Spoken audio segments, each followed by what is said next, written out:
नमस्कार दोस्तों, कैसे हैं आप सभी। उम्मीद करता हूं कि आप स्वस्थ होंगे, सुखी होंगे और प्रसन्न होंगे। श्रीमद् भागवत गीता में आपका स्वागत है।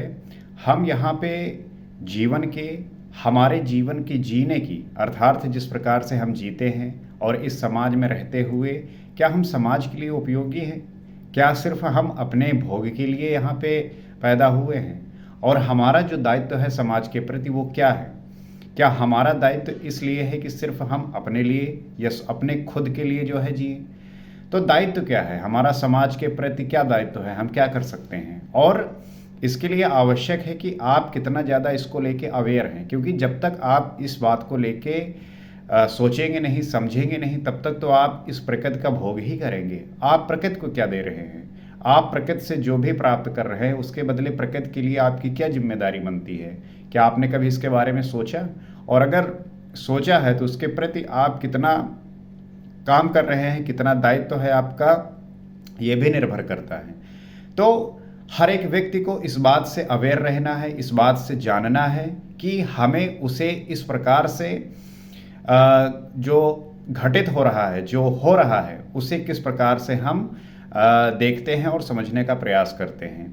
तो ये हमारी जो उत्कंठा है, हमारे जानने की जो प्रक्रिया है, वो इस बात पर निर्भर करेगा कि हम अपने बोध को, अपने ज्ञान को, अपनी उत्कंठा को किस प्रकार से उससे एग्जीक्यूट करते हैं, किस प्रकार से प्राप्त करते हैं। तो इसके लिए आवश्यक है कि हम निरंतर इस बात का अध्ययन करें, चिंतन करें और ध्यान करें, तभी जो है वो प्राप्त हो सकता है। तो श्री कृष्ण ने अर्जुन को क्या बातें समझाई, जो उसका भ्रम दूर हुआ, जो दुविधाएं थी वो दूर हुई, और वो दुविधाएं दूर होने के पश्चात क्या उस बात से जो व्यक्ति आज सीखना चाहता है, जो समझना चाहता है, उसके प्रति वो कितना सजग है, इसे भी जानने की आवश्यकता है। तो आइए समझने का प्रयास करते हैं और जानते हैं कि चेतन स्वरूप श्री कृष्ण ने अपने बोध से वो कौन सी बातें बताई जिसे हम जानकर इस बात से अवेयर हो सकते हैं कि इसके मार्ग पे चलने पर हमें वो बोध प्राप्त हो सकता है, वो ज्ञान प्राप्त हो सकता है। तो सान्यासस्तु महाबाहो दुखम आप्तुम योगता योगयुक्तो मुनिर्ब्रह्मा न चिरेण अधिगच्छति। तो श्री कृष्ण अर्जुन से कह रहे हैं कि निष्काम कर्मयोग का आचरण किए बिना संन्यासा अर्थात सर्वस्व का न्यास प्राप्त होना दुखप्रद है। वो यही कह रहे हैं कि आपको निष्काम कर्म करके ही वो जो स्थिति है प्राप्त करने की, वही तभी प्राप्त हो सकता है। जब तक आपके अंदर निष्काम कर्म भाव नहीं आएगा, अर्थात प्रकृति के प्रति आपका जो कर्तव्य है, जो दायित्व है, ये समझते हुए और उसके प्रति न कोई लालसा, न भोग, न तो कोई लिप्तता, ये नहीं होना चाहिए, मोह नहीं होना चाहिए, तब जो है आप उसको प्राप्त करेंगे। तो जब योग का आचरण प्रारंभ ही नहीं किया तो असंभव सा है, और जब आपने इसके लिए योग प्रारंभ नहीं किया, अर्थात उस आचरण को प्राप्त करने की कोशिश नहीं की, तब फिर जो है ये असंभव सा लगेगा, ये मुश्किल सा लगेगा, परेशानी होगी। इसलिए जो है भगवत स्वरूप का मनन करने वाला मुनि, जिसकी मन शक्ति इंद्रियां मौन है, तो जो भगवत स्वरूप है, मनन करने वाला जो मुनि है, जिसकी मन सहित इंद्रियां मौन है, जिसने अपने इंद्रियों को मौन कर रखा है, अर्थात उसकी इंद्रियां उसके नियंत्रण में हैं, तो जिसकी इंद्रियां उसके नियंत्रण में होंगी, तो उस व्यक्ति की जो निष्काम कर्मयोग का आचरण है वो करके परम ब्रह्म परमात्मा को शीघ्र ही प्राप्त कर पाएगा। तो फिर वो निष्काम कर्मयोग करके परम ब्रह्म परमात्मा को प्राप्त कर पाएगा। इसीलिए कहा जाता है कि अगर आपको भगवत्ता प्राप्त करनी है, ईश्वर को प्राप्त करना है, तो सबसे पहले अपनी इंद्रियों को अपने नियंत्रण में करना होगा। लेकिन आजकल तो शादी चल रही है, और शादी में जैसे ही देखा रसगुल्ला उस पर टूट पड़े। तो आपका अपने जिह्वा पे, आपका अपने स्वाद पे कंट्रोल नहीं है, और देखने की इतनी चीज़ें हैं, सुनने को इतनी चीज़ें हैं कि आपका उस पर नियंत्रण नहीं है, और आप सोचते हैं कि मुझे ईश्वर प्राप्त हो जाएंगे। ऐसे ईश्वर नहीं प्राप्त होते। ईश्वर प्राप्त करने के लिए आपको अपने इंद्रियों पर नियंत्रण करना होता है, सेंसेस को अपने कंट्रोल में रखना पड़ता है। And this is the only way that आप प्राप्त कर सकते हैं। यही एक सिर्फ रास्ता है कि ईश्वर को प्राप्त कर पाएंगे। तो स्पष्ट है कि ज्ञान योग में निष्काम कर्म योग का ही आचरण करना पड़ेगा, क्योंकि क्रिया दोनों में एक ही है। चाहे ज्ञान योग करिए और चाहे निष्काम कर्म योग, अर्थात आप सोचिए कि ज्ञान योग में आपको कर्म नहीं करना पड़ेगा, तो ज्ञान योग में भी आपको निष्काम कर्म तो करना ही पड़ेगा, क्योंकि दोनों क्रिया में एक ही है, क्योंकि ये क्रिया दोनों एक ही है।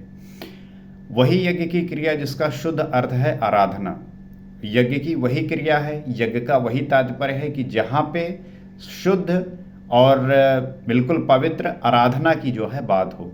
तो दोनों मार्गों में अंतर केवल कर्ता के दृष्टिकोण का है। दोनों मार्ग में जो कर्ता है उसका जो दृष्टिकोण है वो सिर्फ यही है कि वो जो करता है उसके अंतर्दृष्टि पर निर्भर करता है कि कौन ज्ञान मार्ग से होके जा रहा है और कौन निष्काम कर्म योग से जा रहा है। करना दोनों में आपको निष्काम कर्म करना ही पड़ेगा। तो एक अपनी शक्ति को समझकर हानि लाभ देखते हुए इसी कर्म में प्रवृत्त होता है, और दूसरा निष्काम कर्मयोगी इष्ट पर निर्भर होकर इसी क्रम में प्रवृत्त होता है। पहुंचने का रास्ता अलग अलग भले हो, लेकिन पहुंचना एक ही जगह है। क्योंकि एक में होता क्या है कि आप अपनी शक्ति को समझकर उसमें हानि लाभ को देखते हुए कर्म में प्रवृत्त होते हैं, और दूसरे में आप इष्ट को जो है इष्ट पे निर्भर होकर निष्काम कर्म योग करते हैं। तो एक में आप अपनी शक्ति को अपने ज्ञान को समझते हुए उस पर जो है प्रवृत्त रहते हैं, एक में ईश्वर के प्रति सब कुछ छोड़ देते हैं। तो आप किस प्रवृत्ति के हैं? आप किस तरीके से ईश्वर को प्राप्त करना चाहते हैं? ज्ञान के माध्यम से या सब कुछ ईश्वर को ही समर्पण कर देना चाहते हैं?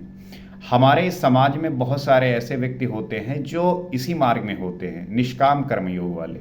वो कहते हैं कि जो कुछ हो रहा है ईश्वर से, ईश्वर के द्वारा हो रहा है, हम उसके जो है बच्चे हैं, और हम जो कुछ भी हो रहा है उसी के द्वारा हो रहा है, उसी के प्रति हम अपने आप को समर्पित कर देते हैं। हमारे समाज में ज़्यादातर लोग ऐसे होते हैं। लोग दूसरे जो होते हैं ज्ञान मार्गी, वो समझने का प्रयास करते हैं, जानने का प्रयास करते हैं। उसमें है मानना, कि मानते हुए हमें ईश्वर को प्राप्त करना है, कि जो है वही है। और दूसरे में है कि वो समझने का प्रयास करता है कि ये जो चीज़ें चल रही वो किस प्रकार से हो रही हैं। प्राप्त दोनों को एक ही करना है, परंतु रास्ते अलग है। लेकिन ज्ञान योग में आपको कर्म निष्काम कर्म योग भी करना पड़ेगा। तो उदाहरण के लिए चलिए मैं एग्जांपल देता हूँ। जैसे कहते हैं कि एक प्राइवेट पढ़ता है, दूसरा नॉमिनेट, एक प्राइवेट पढ़ता है, दूसरा नॉमिनेट, दोनों का पाठ्यक्रम एक है, परीक्षा एक है, परीक्षक निरीक्षक दोनों में से एक ही हैं।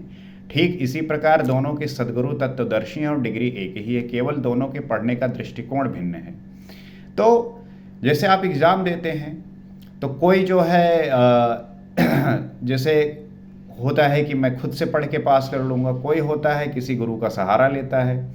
आजकल तो जैसे है ना कि कोई ऑफलाइन पढ़ रहा है, कोई ऑनलाइन पढ़ रहा है, लेकिन पास तो सभी को होना है, एग्ज़ाम सभी को देना है, डिग्री सभी को एक ही प्राप्त करनी है।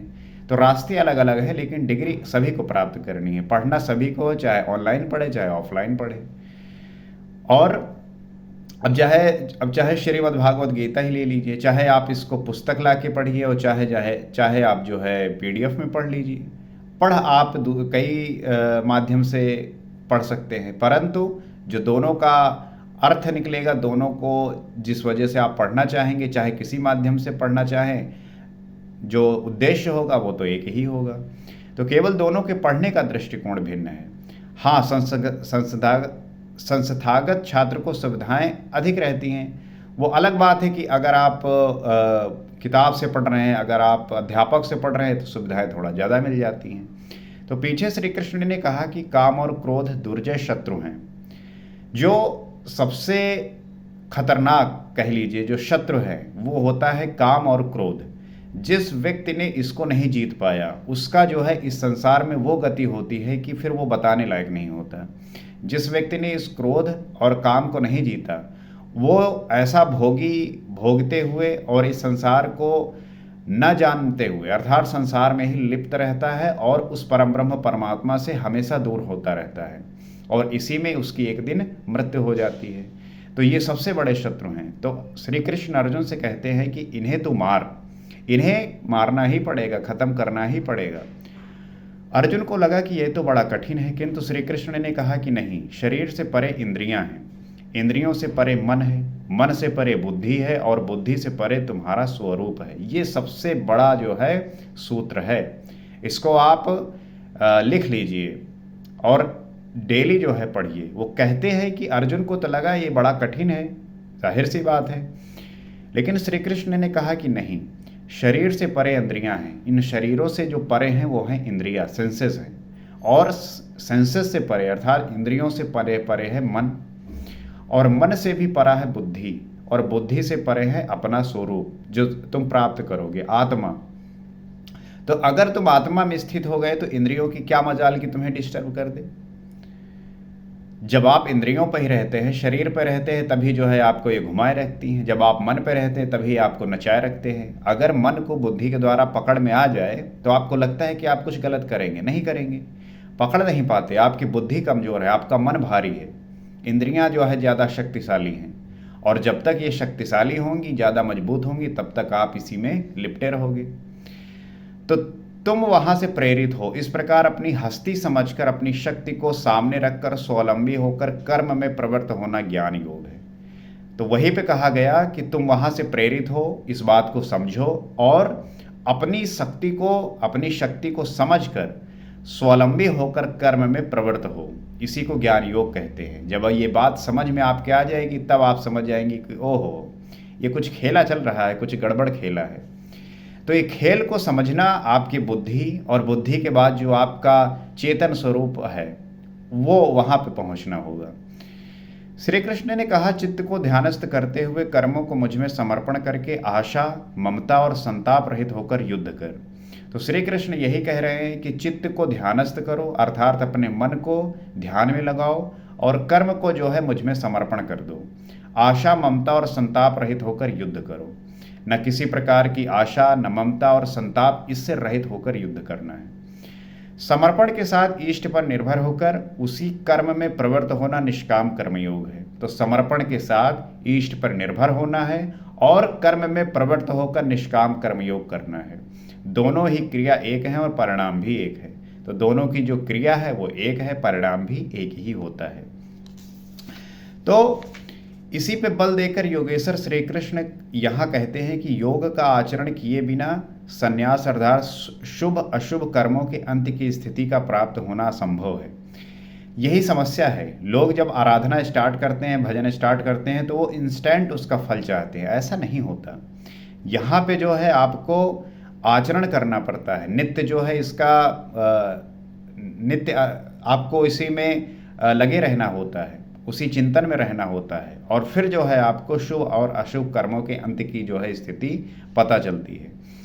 तो श्री कृष्ण के अनुसार ऐसा कोई योग नहीं है कि हाथ पर हाथ रखकर बैठे बैठे कहें कि मैं परमात्मा हूँ, शुद्ध हूँ, बुद्ध हूँ, मेरे लिए ना तो कर्म है ना बंधन। तो श्री कृष्ण यही बात कह रहे हैं कि कोई ऐसा योग नहीं है कि हाथ पे हाथ रखकर बैठे रहें और सोचे कि मैं परमात्मा हूँ, शुद्ध हूँ, बुद्ध हूँ, मेरे लिए ना तो कर्म है ना बंधन। तो मैं भला बुरा कुछ करता दिखाई पड़ता भी हूँ तो इंद्रियां अपने अर्थों में बरत रही हैं। तो ऐसा पाखंड श्री कृष्ण के शब्दों में कदाप नहीं है। उनका तात्पर्य यही है कि वो जो कहते हैं उसे निष्काम कर्म भाव से करते रहना है। साक्षात योगेश्वर भी अपने अनन्य सखा अर्जुन को बिना कर्म के ये स्थिति नहीं दे सके, क्योंकि इसमें हर एक को अपने द्वारा करना होता है, वो प्राप्त करना होता है। क्योंकि अगर ऐसा होता तो योगेश्वर श्री कृष्ण अपने सखा अर्जुन को बिना कर्म किए स्थिति दे देते, लेकिन ऐसा होता नहीं है। यदि ऐसा वे कर सकते तो गीता की आवश्यकता ही क्या थी, कर्म तो करना ही पड़ेगा। तो वही बात कह रहे हैं कि अगर ऐसा हो पाता तो वो सीधे उस बात को उसको दे देते। इतना कहने की, इतना बताने की आवश्यकता क्या थी, गीता की आवश्यकता क्या थी। तो कर्म करके ही संन्यास की स्थिति को पाया जा सकता है। जब आप कर्म करेंगे तभी जो है आप संन्यास की स्थिति को पा पाएंगे, और योग युक्त पुरुष शीघ्र ही परमात्मा को प्राप्त हो जाता है। जब वो योगी हो जाता है, जब वो ध्यानी हो जाता है, तब जो है उसको ईश्वर की प्राप्ति हो जाती है, उसको जो है उससे मिलन हो जाता है। योग युक्त पुरुष के लक्षण क्या हैं? अब इस पे जो है हम अगले एपिसोड में समझने का प्रयास करेंगे कि जो योग युक्त व्यक्ति होता है उसके लक्षण क्या होते हैं, वो किस प्रकार से रहता है, किस प्रकार से उसका काम होता है, किस प्रकार से बोलता है, सब कुछ जो है उसके बारे में समझेंगे। तो इस एपिसोड में आप ये तो समझे होंगे कि किस प्रकार से हमें निष्काम कर्म योग और ज्ञान योग दोनों को समझते हुए और दोनों का जो गंतव्य है अर्थात डेस्टिनेशन है वो यही है कि हम किसी भी रास्ते से होके जाए, पहुंचना वहीं है। और इसके लिए आवश्यक है कि हमारा जो थॉट प्रोसेस हो, जो चिंतन हो, वो सदैव इस बात पर निर्भर करे कि हम कितना